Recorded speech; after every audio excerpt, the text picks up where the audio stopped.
आपका वेद कथाएं चैनल पर हार्दिक स्वागत है। यहाँ हम आपको महाभारत, रामायण और वेदों से जुड़ी कहानियों के माध्यम से जीवन की सीख और समझ प्रदान करते हैं। आइए इन प्राचीन कहानियों के जरिए शांति और खुशियों की ओर कदम बढ़ाएं। जब पांडव पासे के खेल में सब कुछ हार गए, तो उन्हें 13 वर्षों के वनवास और 1 वर्ष के अज्ञातवास की सजा मिली। पांडवों ने धैर्य और संयम के साथ इस सजा को स्वीकार किया। वनवास उनके लिए केवल एक दंड नहीं था, बल्कि यह एक ऐसी यात्रा थी जिसने उन्हें जीवन के गहरे अर्थों और धर्म के महत्व को समझने का अवसर प्रदान किया। वनवास के दौरान पांडवों को जंगल में अनेक कठिनाइयों का सामना करना पड़ा। उन्हें जंगल के कठोर जीवन, भयंकर जीव जंतुओं और विभिन्न प्रकार की प्राकृतिक आपदाओं का सामना करना पड़ा। लेकिन इन सब के बावजूद पांडवों ने कभी भी अपने धर्म को नहीं छोड़ा और न ही कभी अपने संकल्प को टूटने दिया।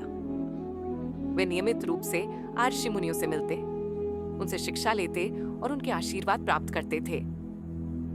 इस दौरान अर्जुन ने भगवान शिव की कठोर तपस्या की और उनसे पाशुपतास्त्र प्राप्त किया। युधिष्ठिर ने धर्मराज यक्ष के कठिन प्रश्नों का उत्तर दिया और अपने भाइयों की जान बचाई। भीम ने हनुमान जी से आशीर्वाद प्राप्त किया और उनकी शक्ति और पराक्रम में वृद्धि हुई। द्रौपदी ने इस कठिन समय में अपने पति का साथ देते हुए अपने धैर्य और साहस का परिचय दिया।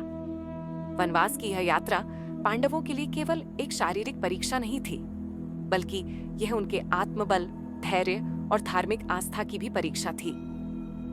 इस दौरान उन्होंने जो ज्ञान और अनुभव प्राप्त किया, उसने उन्हें महाभारत के युद्ध के लिए तैयार किया।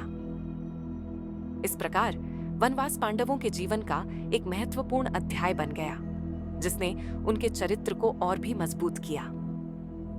वेद कथाएं देखने के लिए धन्यवाद। हमें आशा है कि इन कहानियों ने आपको प्रेरित किया होगा और जीवन में नई समझ दी होगी।